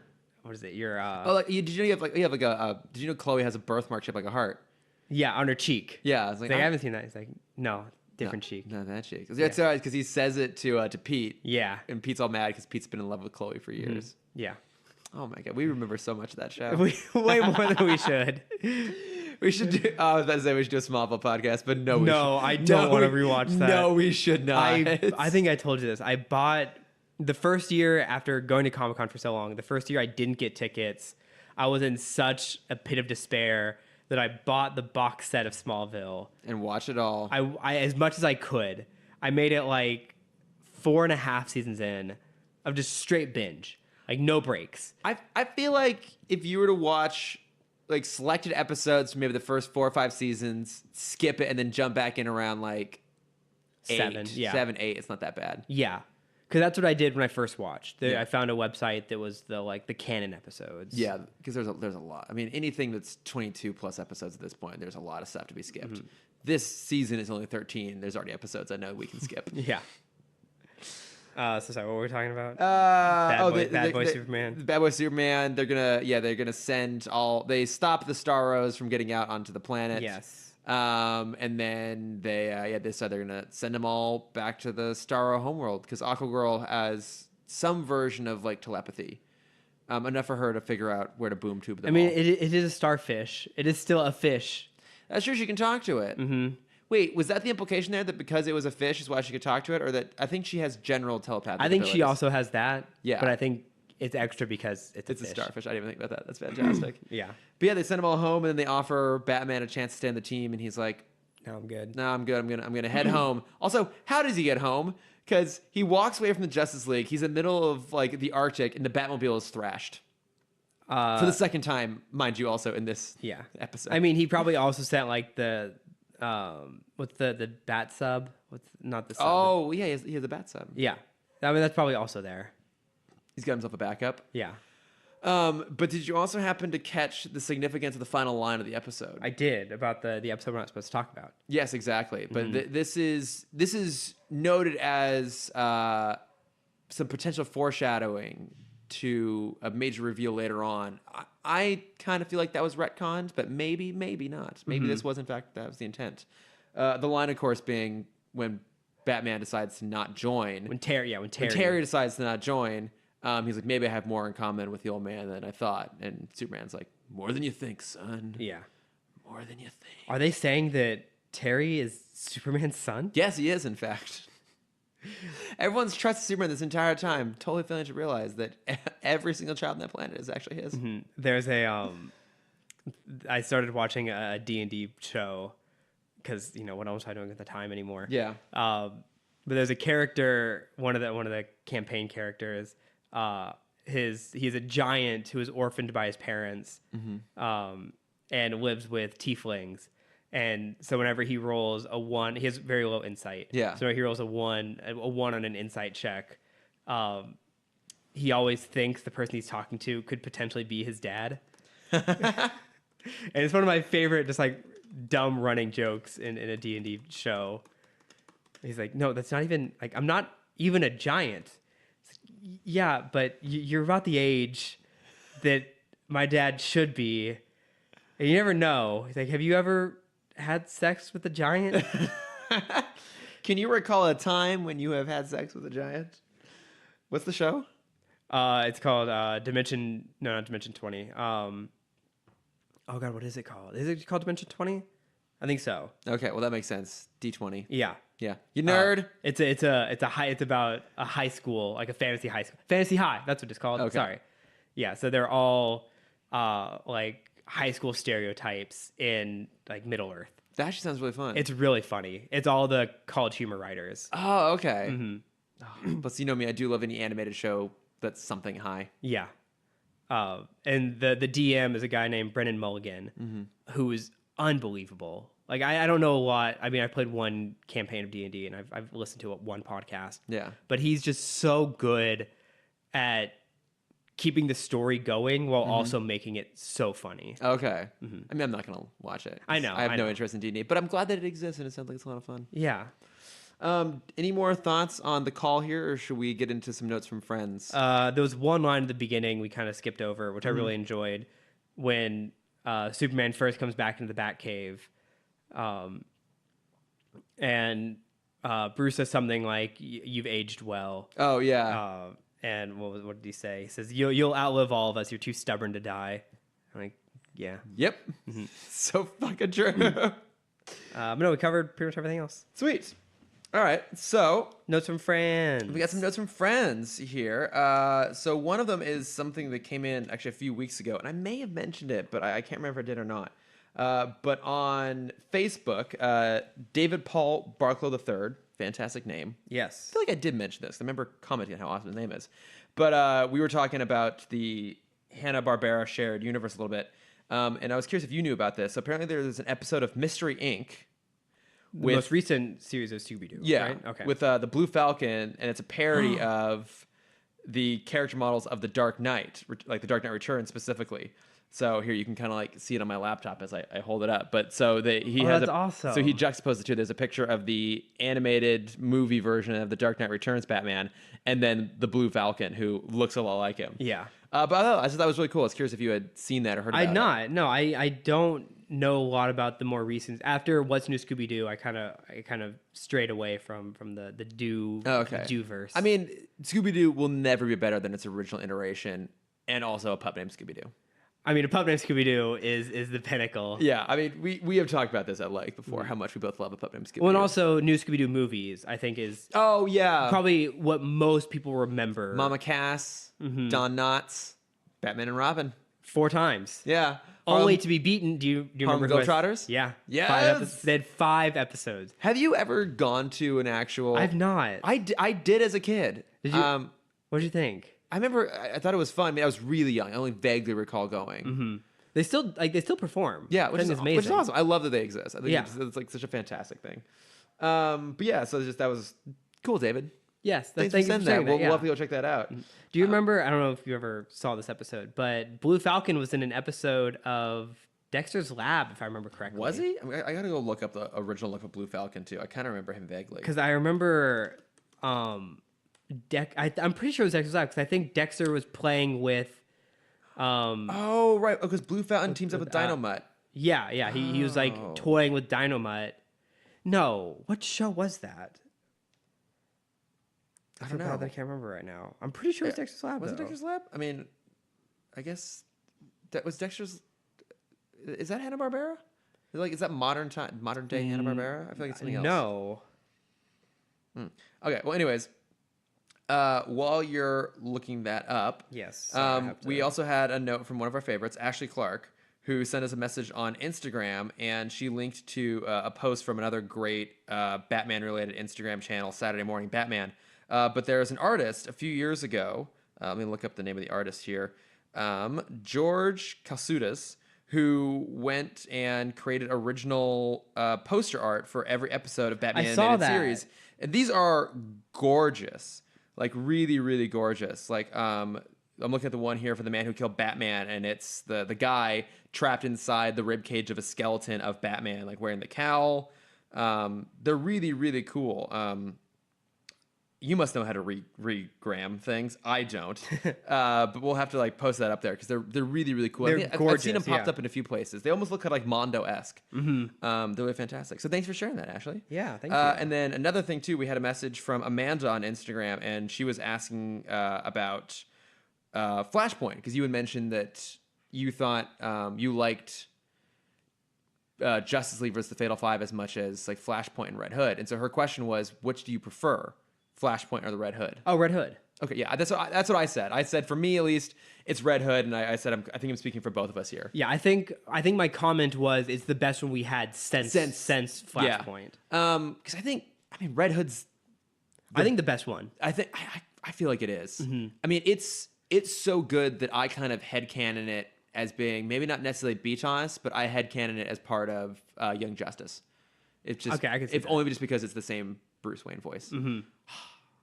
Yeah, because it's probably that's definitely my favorite one.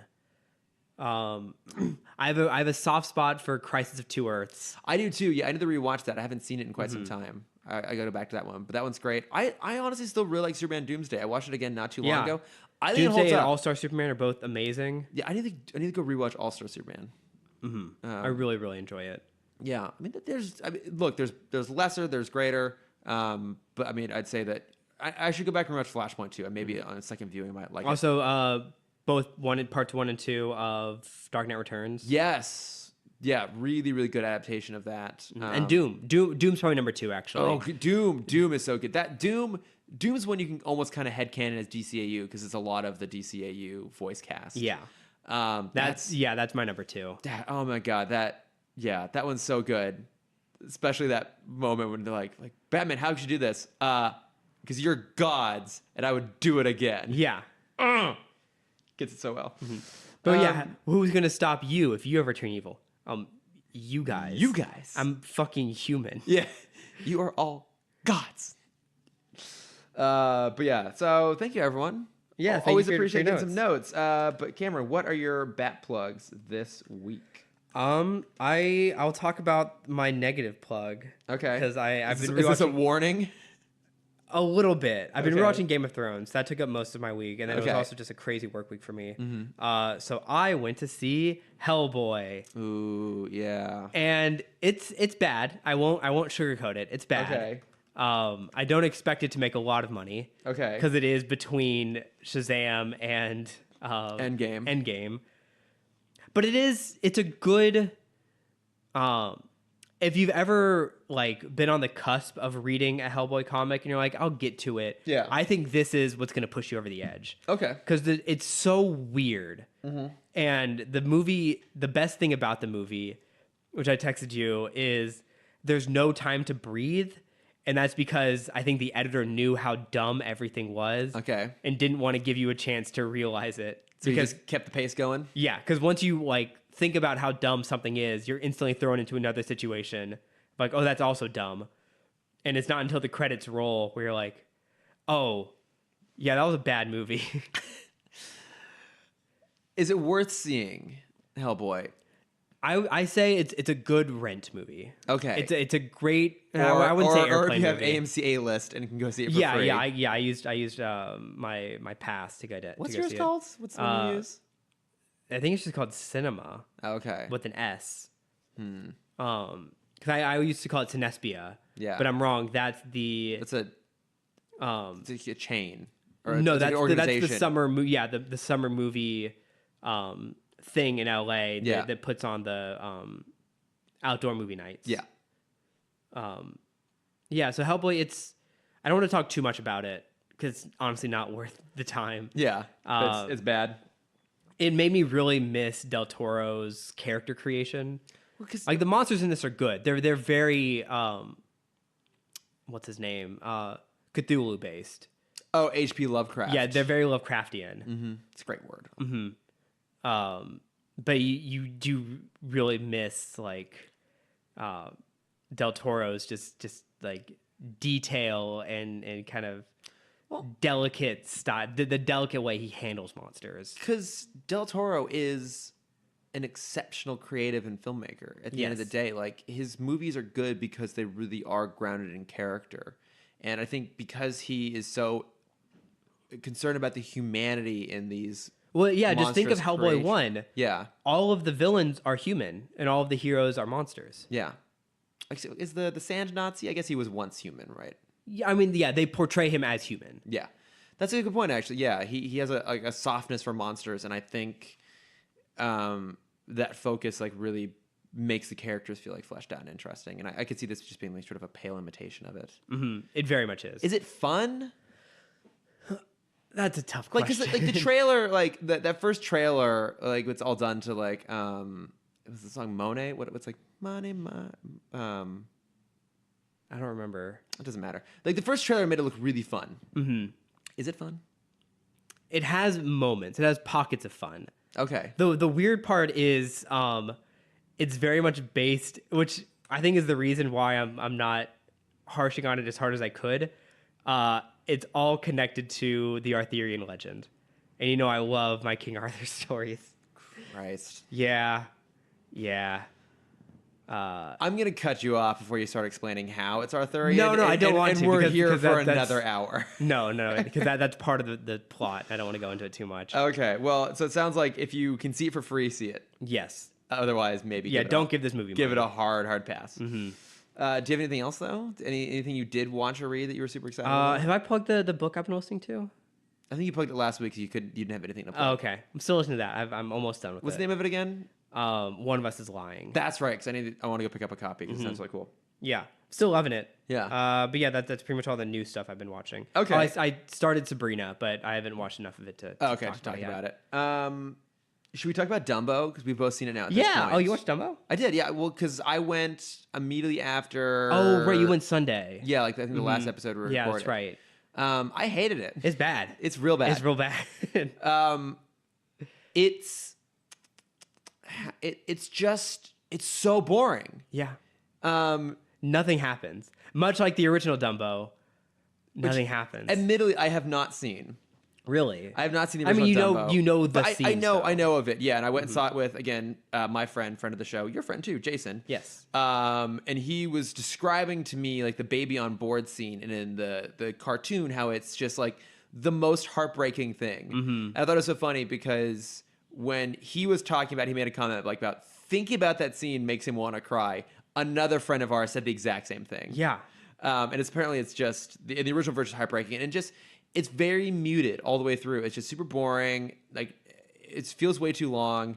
Yeah, not even Danny DeVito could say that movie. No, or Michael Keaton, who's amazing, but also in a very different film. Yes. And look, I love Ava Green. Who I kind of wanted him to be Barnum, H.G. Barnum. Oh, P.T. Barnum. P.T. Barnum, yeah, thank you. Yeah, exactly. I really wanted him to come out and just be Hugh Jackman. Hugh Jackman. Yeah, look, and I love all the people that are in it, and I like Tim Burton. I feel like he hasn't made a good movie in a long time. I feel like his last really good movie was Frankenweenie, which I loved. That was 2011. So it's been a while, and I think he's got a great style, but I think he's just lost his edge a little bit. I think he's lost that thing that made his stuff.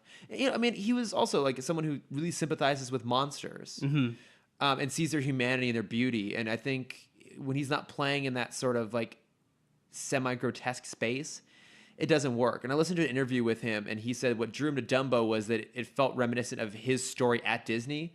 Like, kind of like Dumbo, he just like shows up. He doesn't fit in with all the animators. Ultimately, he ends up leaving. Like, this bad relationship with Disney, and then eventually he comes back to them. But you just kind of feel like he didn't really do anything interesting with the movie. Yeah. Also, do you want the scene I was most excited for, they didn't do. Oh, the pig elephants. The pig elephant. Yeah, elephants on the parade. They do like a weird. They have the overture balloon bubble, and they do the overture, but like it doesn't make sense in context because apparently in the cartoon he gets drunk and hallucinates, and in this he's just like watching it. Because that's the whole that's the reason I thought they got Burton was to make that scene, make that sequence, and it doesn't do anything. Now I will say this: Dumbo as a creation is really good. Like I thought they did a really good job animating him and making him look really like cute and engaging and fun. And it's a great cast, but just nothing happens with it. Yeah. Also, do you want to read out the message you sent to me explaining all the different tropes? Oh, I would love to. Let me find that. I actually have it up on my phone, but I don't know if you can actually reach me because we're so far from each other on separate couches here.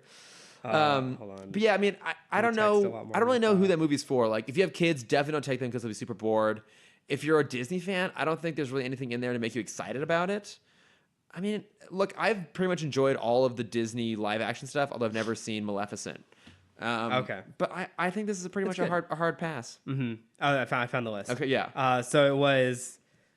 You asked, is it not great? I said it's depressing for sure. And I said it's weird because it makes you feel sad. It wants you to feel sad for everything, but it overloads you with the tropes that you don't really care. So there's, you want a war veteran? Check. Family on hard times? Check. Dead parent? Check. Over-the-top bullying? Check. Down on his luck business owner who wants to save his employees? Check. PTSD? Check. Child abandonment? Check. And no joke, that's the first 10 minutes of the movie. It is. Parents not approving of children's passion? Check. Child not living up to parents' expectations? Check. Crying animals? Check. Animal abuse? Check. Crying children? Check. More bullies? Check. Yeah.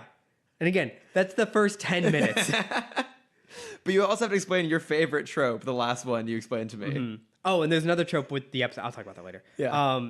It's such a dumb trope, and I think I might have brought this up already, but it's the thing in film, and it only happens in film, where it's usually a woman is in such distress or out of anger or depression that she rips off her necklace like it's made of paper. And that's not something that happens ever. And No. I tried it as a child. No, of course you did. Because those things are clasped on tight. Yeah, usually metal clasps. Yeah. So either you don't care about that enough, or it could just like whip off your neck if you turn too fast, or it's super cheap. It's most likely just super cheap. Yeah. I mean, they are a poor, down on their luck family with a PTSD father, a dead mother, and a brother who can never live up to his dad's expectations. Yep. It's all there. Yeah. But yeah, I'd say hard pass on that. Agreed. Yes, I don't know if that's technically a bat plug or not, but it's more of like a warning. 2 warnings here. Yeah. And then I think you already plugged this, but I watched yesterday To All the Boys I've Loved Before. It's great. It is really, really good. It's really good. I didn't expect it to be that good. It's really good. So, I mean, it's a you don't really need to know much about the story going in. Just know that like it's like a modern John Hughes.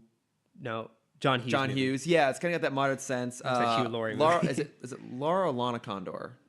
Lana Condor. Lana Condor. She's the main lead. She's fantastic. And of course, Noah Centineo, who I had seen a picture of him on it was actually Mark Ruffalo's Instagram, and it was like hashtag Throwback Thursday. And I was like, oh, Mark Ruffalo was a looker back in the day. And someone's like, no, that's Noah Centineo. I'm like, oh, who is this? I looked him up, and he is like super gorgeous. He's super charming. Dreamy. Like the movie hangs on, I think, their chemistry especially, but he's really, really good, which explains why then they gave him The Perfect Date, a new Netflix movie, which I'm absolutely going to watch. Oh, for sure. But lest we not forget, right after that movie came out, he was in another, like less than a month after that movie came out, he was in a separate teen rom-com film. Which one? It was a bad one, so no one watched it. Was it also on Netflix? Yes. It was the girl who got a hot girl's phone and was talking to guys through that phone because like, oh, they only talk to me now because they think they're talking to a pretty girl. Yeah, that doesn't sound.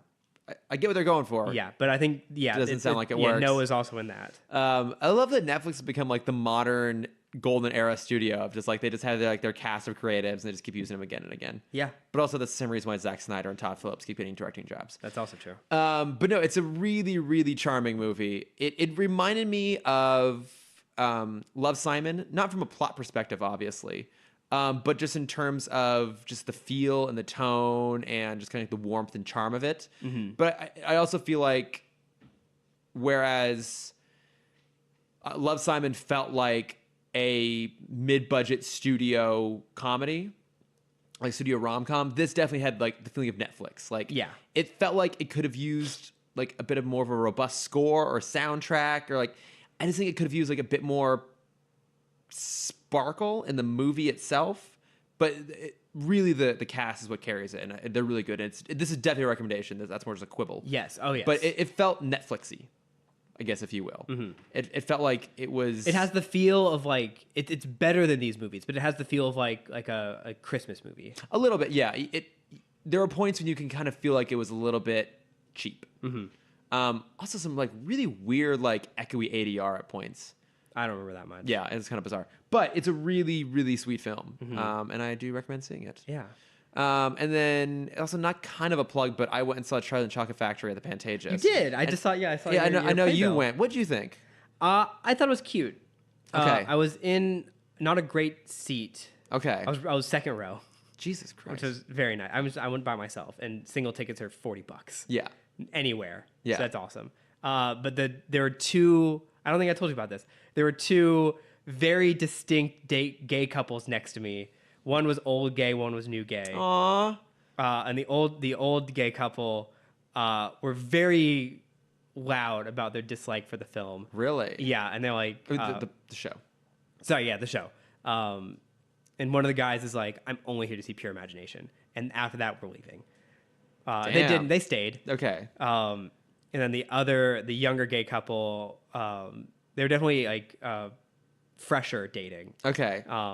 So one guy was trying to impress the other guy through most of it. Mm-hmm. And they were cute, but they also did not like it. I have to admit, I didn't really care for it. It's very childish. It's very childish, and the accents, especially the Russian accents, not good. Sorry, not the Russian.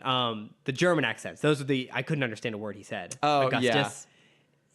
Yeah. The accents were a little over the top. They did some fun stuff, kind of like modernizing it a little bit. But I think the problem is when you're making a musical version of a movie that already had music in it, you have to justify its existence as a musical. Like, make it big and bright and fun, and like try to have the musical numbers be on par, or like even if you can surpass the original. Mm-hmm. And I thought that they actually lessened the big songs because they would take Pure Imagination felt so small. Yeah, like Pure Imagination's really small. Even the Candyman, they break it up the song with like basically exposition. Mm-hmm. And so like all of the kind of the really well-known songs from the Gene Wilder version are in the stage show, but muddled. Yeah. And like broken up. And you think that they could be made bigger. Somehow they make them smaller. Mm-hmm. Did you see Aladdin when it came through here? I did. I liked Aladdin. Okay. So to your point, Friend Like Me. Yeah. Nothing. I don't think I've ever seen a song so good on stage. They did an amazing job adapting that. Like they went full out. It was big. To the it was point, bright. it's 20 minutes into the play. it's definitely like a show ending number. Oh yeah, like they kind of like not blew their budget, but like they put all of it in that moment, but it pays off. Yeah, and to the moment, to the point of like, there was a 4-minute ovation. Yeah, it's great. Yeah, and even the actor playing Genie kind of breaks the wall. He's like, I need a break. I'll see you in part 2 in the second act. Yeah, like that one's really good. That's like shows what you do, how you escalate. That's how you do it. Re-energize it, bring it up, and this was all just kind of flat. I was basically falling asleep towards the end. Yeah, it's fine, but it's not. Again, wow, lots of like anti-plugs this week. No, that's fine. I mean, not many of our listeners are in LA, so that's true. I think the only real plug would be to all the boys I've loved before, but I think you already plugged that once already. Probably. It's so good. It's really good. Go cute. watch it. And hopefully I'll get to watch A Perfect Date soon. I know. I'm going to try and watch it tonight. Yeah. And then, of course, like, I'm kind of plugging Doom Patrol, but like I finally started watching it. It's great. Yeah. But I think it's finally time for us to wrap up here at Let's this do point. If you would like to reach out to us and, I don't know, offer your thoughts on Justice League Beyond or on any of the stuff we talked about in Notes from Friends, or also if you have stuff that you guys want us to watch. Yes. Or like read, let us know, because sometimes we are desperate for things to plug. But you can reach us at Tim Talk Pod on Facebook, Twitter, Instagram, and Gmail. I am at Lordifer on Twitter and Instagram. If you want to see my art, I'm preparing a lot of stuff right now. You can find that at camera.dexter. And if you want to see my face, because when this episode comes out, Dapper Day will have just passed. Game of Thrones would have just come out, and we got to do something really cool for that. Yes, super excited. You can see all those photos at camdexter_adventures. Wait, you listened to the Shazam episode? Did you listen to the Shazam episode after I released it? No. Oh, okay. For some reason, I thought you did. No, I listened to the one where Vasilius was on. Oh, okay. I thought you messaged me about the Shazam episode, but I like. Oh no, the joke. I saw that we posted it, and I'm like, we didn't make a single Kazam joke. No, we didn't, which is a real shame. But I was gonna say too, I like recorded some bumpers at the beginning and end of that, and so I had to do the outro all by myself. Oh, and I think I got all of yours. I did get all of them right, actually. Okay, but I was like, did I get these right? I mean, there's only 2. They're both my name. Yeah, I know, but like, I never say them. That's true. But I hear them every week. Yeah. Anyways, thanks for listening as always. Yes. You and I are both about to go on vacation, so we're gonna do our best to try and get stuff out every week. So there maybe like be some bonus stuff or maybe some weeks off coming up. But yeah, we'll make it happen. We'll let you know. So, but thanks everybody. Thanks for listening. Bye. Bye.